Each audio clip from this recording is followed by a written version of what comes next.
Hi, everybody. Glad to be back. This is episode 64. I had an episode 64 that was going to come out in the summer, and I actually recorded it on July 3rd. But July 4th, we had the devastating floods here in the Hill Country.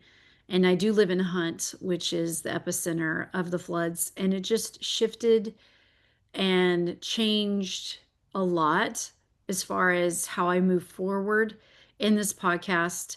And now it's towards the end of September, and so much more has happened. And so I'm grateful that I waited because with the flood and all the emotions and all the things that happened, I had to pause and I wanted to just really focus on the community. I will also say that so much more has happened as far as me and how I want to move forward with this podcast and being bolder and all the things. So that leads me into today's episode. Today's episode is episode 64, Forgiveness and the Territory That Comes with It, part two. Glad to be here. Glad you're tuning in. If this is the first time you've tuned in, hello, welcome, thank you. If you've been waiting for me to finally do another episode, thank you for being patient. I appreciate it.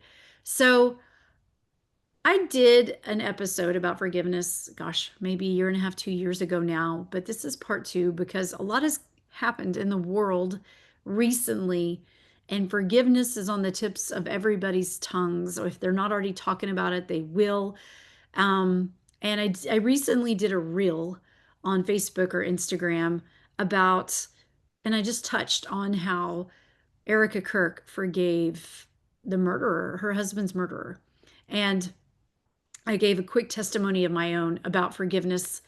And I just wanted to elaborate a little bit more on this topic about forgiveness because we throw that word around a lot. You just need to forgive. It's good to forgive, this and that. But we really don't understand the territory that does come with forgiveness and how it is a good territory, but how if it were easy to forgive, we wouldn't have to remind people all the time to forgive. So I wanted to elaborate on this more. I felt in my heart I needed to talk about it yesterday or the other day when I did the reel.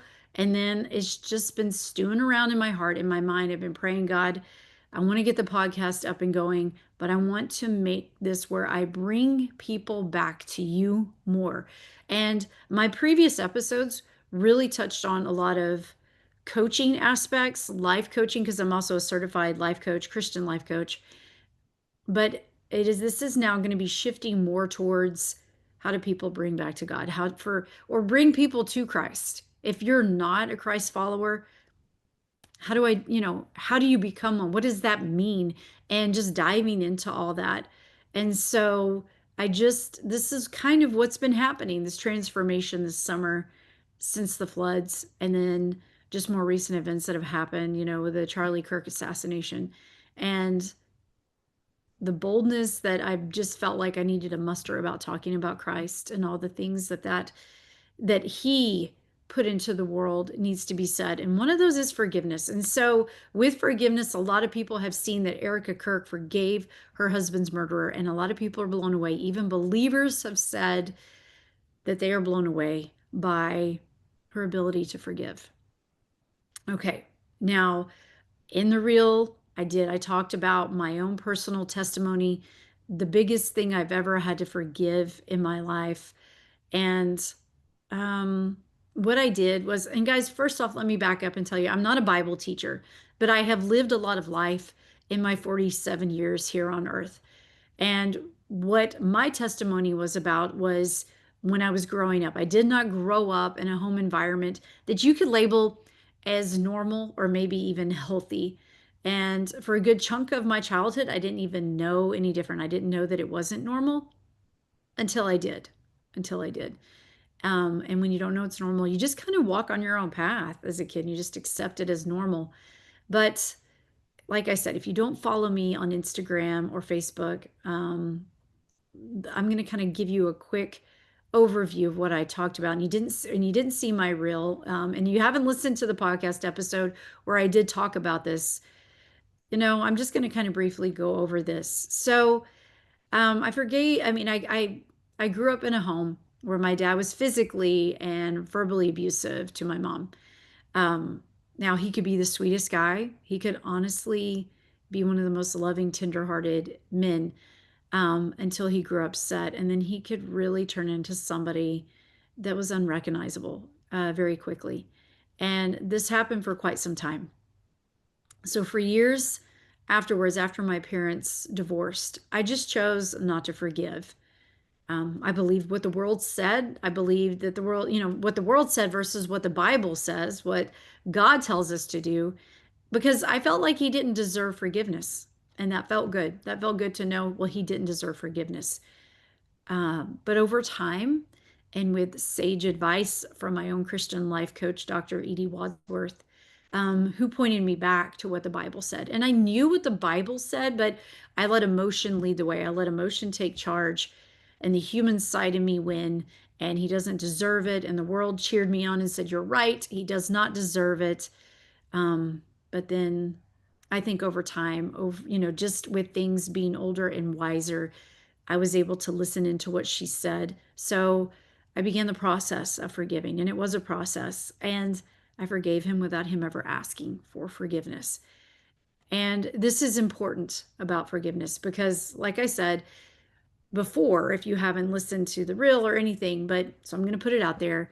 When you forgive, it's not about letting the other person off the hook. It's actually about letting yourself off the hook. And I'm not the one who came up with that phrase, but I feel like it's important. And it might be catchy or whatever you call it, but it is important because we so often look at forgiveness as, well, we're letting them off the hook, and why should I let them off the hook? And guys, forgiveness points us back to biblical truth. Christ died for us, right? He died for all of us so that we could all be forgiven. And since it points us back to that truth and God's truth, the Bible says in John 8:31 through 32 that Jesus said to the Jews who had believed him, "If you abide in my word, you are truly my disciples, and you will know the truth, and the truth will set you free." The truth will set you free. Forgiveness, truth, setting you free. What does that mean? What do you mean, Carrie? This forgiveness sets me free. It doesn't feel like it because it feels like I'm letting them off the hook, like they're getting the freedom.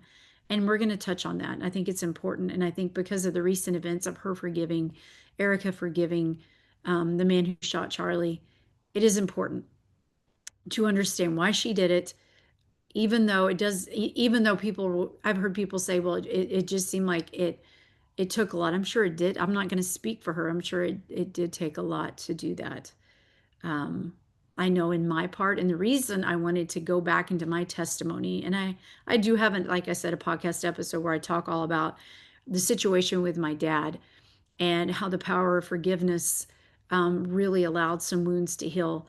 But I wanted to give that testimony so that way, those of you who know me and don't know this part of me could be like, wow, okay, so there is power in forgiveness. It's not just this person who, like Erica Kirk, who I might not ever meet and has forgiven, but like you might know me.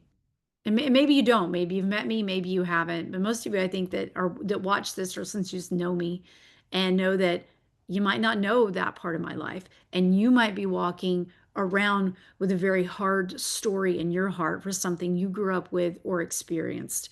And forgiveness might be a thread that's running through it that you know should probably take place, but you're not quite ready. And I want to talk into that. I want to talk to that part of your heart. So when it says like the truth will set you free, what I take, what I want you to understand, that freedom that sets you free from the lies, that when you hang on to unforgiveness, all the lies that's spoken into you. Unforgiveness keeps you locked into a certain moment or moments. If it was like, for me, it wasn't just a moment, it was several moments, several memories, several years through my childhood. You relive that hurt when you don't forgive. It's like you're just reliving in that moment over and over, and you're choosing to, even though it's painful. And even though there's that part of you that says like this is not something you have to relive, you choose to. That's the strange and odd part about it. And that's when we're listening to the world that says you should not forgive that person, and we don't forgive that person, what we don't realize, what comes with that territory of unforgiveness is reliving in that moment and rehashing those moments and opening up that wound over and over again. And we just don't realize that's kind of what we signed on for when we do not forgive. So the wound doesn't get a chance to heal. It festers, it gets worse. And that right there is what the enemy wants. He isn't about healing or helping you become better. We know he comes to kill, steal, and destroy. And that can even mean like that for like don't forgive those little bitty moments, guys. I mean, we may know that he is out to do these things, but we also just don't realize how crafty the enemy can be, just how crafty he can be. He hides behind our human mind, he hides behind our emotions that tell us we are correct for not forgiving, for we are who, like, where we need to be in not forgiving and unforgiveness. That is where we need to sit because that person, whatever they said or did, my goodness, if you forgive them, like that hurt that you know, that then that you're just letting them off. And sometimes I'll call it out because I've been there myself. We get comfortable in the hurt and the pain. It is a weird comfort zone because that is all we know. And what does it mean if we let it go? So I've had to be there too. What does that mean if I let this go? I want to hang on to this. When most people don't ever want to hang on to pain and hurt, but we find ourselves wanting to hang on to some of these things. So I mean, that is where the enemy is crafty because we let emotions take charge. You know, we're hiding behind, he hides behind those and we allow it, we listen and allow them to basically lead the way. So we begin to live in the emotions of hurt and pain, and we believe that anyone that caused any of this hurt or pain isn't deserving of it. So we equate forgiveness with meaning. Sometimes well, a lot of times we equate forgiveness with meaning that we are okay with what they did. If you forgive them, it must mean you're okay with what they did. And that's not what it means at all. You can forgive somebody and not be okay at all with what they did. I'm pretty sure, 100% certain that that is what's happening with Erica Kirk. She forgave, but she is obviously not okay with what happened. That is two totally different things.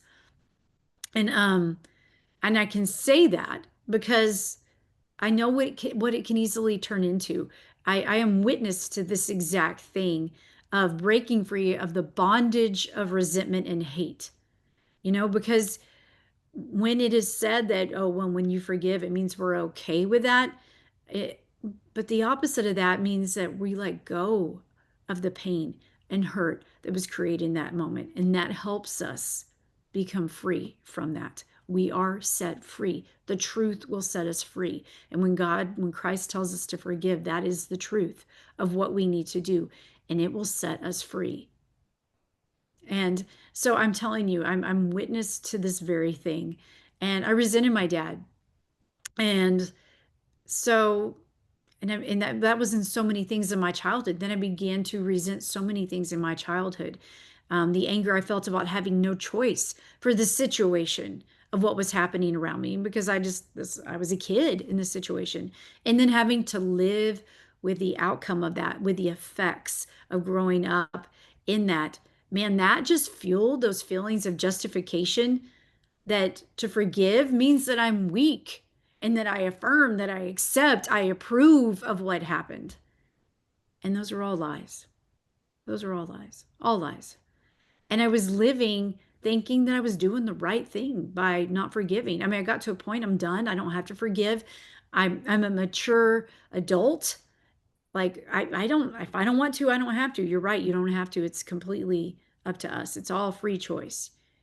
But lies and forgiveness cannot live. I mean, not lies, yeah, and the right thing, excuse me, cannot live in the same house together, friends.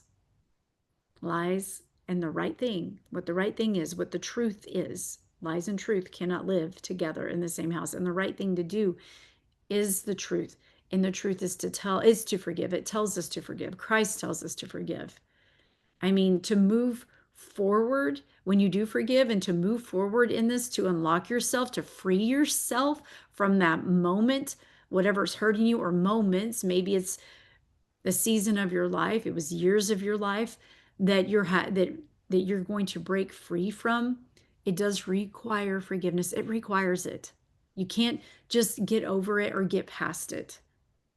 That's not, because you won't. It keeps you locked into that moment and you're just spinning.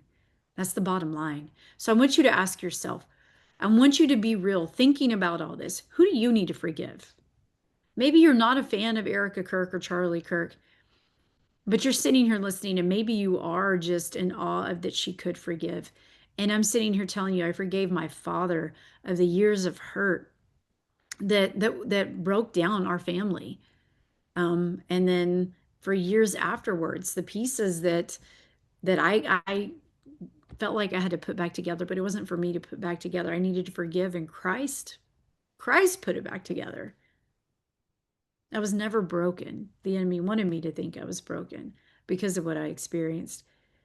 But Christ was there to help with all the healing. But he needed me to forgive first before the healing could really, truly take place. Deep restorative healing. So you might be wondering, like, where do I begin? I want to forgive, but how do I forgive? Ask yourself, who do I need to forgive? Who have you been carrying around anger towards, resentment, or even hate? Even hate towards.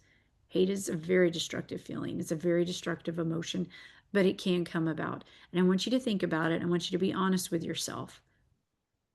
So when you think about it, how do you begin to forgive? Best way to do it is by praying, friend. And you might be saying to yourself that you don't know what to pray, or you don't pray, you've never done it, or when you've done it, you're like, well, I pray like before I go to bed, or I prayed a prayer once or twice in my life. I don't know where to begin on this. This is pretty heavy. All right. So I'm going to give you a prayer, and you can pray this. You can say exactly what I'm saying. You just repeat after me. Lord, I come to you with a heart that is heavy with hurt. I need to forgive this person, but I don't know how to do this. Please forgive me and in my unforgiveness and my anger towards this person. And please help me to forgive this person. Help me to release the hurt and to break free from the lies that I felt that I needed to have, that I needed to hold on to. Help me forgive this person. Amen. It's as simple as that. You can pray that as many times as you need to. And you can pray it almost and then meditate on those words. Help me to forgive. And he will help us. He will help us in those gaps where we're like, we can't stand in this chasm of between of what I need to do and where I'm at. Help me in that moment. And he will absolutely show up. He's not just like, hey, I need you to do this, do it, good, and moves on. He's there to be like, how can I help you get to this? Because he wants us to heal. He does not want us to live in the lies of what the enemy tells us. He wants us to break free from that. Pray it as many times as you need. We were forgiven, guys. We were forgiven long before we ever took our first breath, before we ever were supposed to be on this earth. We were forgiven, and we did not deserve any of it. And we are forgiven multiple times. When Christ died on the cross for us, he didn't, and to forgive us, it wasn't just of one time he forgave us. He's forgiving of all the things that we needed to be forgiven for, the things you've asked for forgiveness for, and the things you haven't asked for, maybe even the things you forgot to even ask for. He has forgiven before we even asked. So yes, absolutely, he can meet us where we are. And in Matthew 18:22, I'm going to go back to that. I said this in the reel the other day. Peter goes to Jesus and he asks him, how many times do we need to forgive someone? And Christ responds, 70 times 7. 70 times 7. Some translations say 77. And this is where Jesus instructs them what to do, how the disciples, how to forgive people that have hurt them. And it's not a number to be taken literal. It's a number that is supposed to display perpetual forgiveness. You forgive them over and over because you were forgiven over and over. I've forgiven you of your past sins, of the things that you've done in the past, and I've already forgiven you of the things that the sins, the things that you need to be forgiven of in your future. That is who God is. That is who Christ is. And I am sorry if somebody has displayed who says they're a Christian and has not displayed that Christ is love, that he is forgiveness, that he is grace. Yes, he does have his parameters. He does have say this is how I want things to be for us, marriage, relationships. This and he does have these things for us that he wants us to live out the way he says that this is good, that he intended for us. And there are those parameters, and the Bible tells us that. And that I think a lot of times people use that and they stir that up to almost lock people into like basically just saying that you won't be loved if you don't fall within these rules. And that's not who Christ is. But he does tell us how he wants us to live our lives and guidelines and rules. But they're to help us, guys. But I'm sorry if somebody's taken that and twisted into such a thing to where it's hurt and it's pushed you away from who Christ is. Because he's already forgiven you, whatever it may be. He's forgiven me. And then so I felt in my 40s and all the wisdom in the 40 years that it was time to forgive my dad. And when I did, I was released. I did find freedom. And then God asked me to take it a step further and for me to reconnect with my dad because it had been almost a year since I had talked to my dad. A relationship was always rough. We did not have where we communicated on a regular basis. But I did reach out to him after I thought I had written him off. And with God's grace, I was able to reconnect with him. And then my dad unexpectedly died a few months later. And that was God's grace right there, too. I had no idea how sick he was. He was kind of hiding it. Not kind of, he was hiding it. But God's grace is so good because he knew for me to completely heal, I needed to reconnect with my dad. And that is me. I know for some of you holding some hurt out there, pretty serious hurt, if it does come from somebody who was an abuser in any way, you might not want to reconnect with them, and that's okay. But you are asked to forgive. So I'm telling you from somebody who's done it to do it. And you can pray the prayer that I gave you. You don't have to, but that's a good start. And it is a process, and it is also something though that needs to be done for yourself to release yourself from being prisoner and being locked into that moment of hurt and pain. So, friends, I wanted to speak more into it. Thank you for tuning in. I'm glad you tuned in and all the things. And guys, um, I love y'all. And it's good to, you know, speak into the truths that I feel like God has been asking me to speak into on this podcast and grow into this. So I'm excited to see where this goes. All right, guys. Until next time.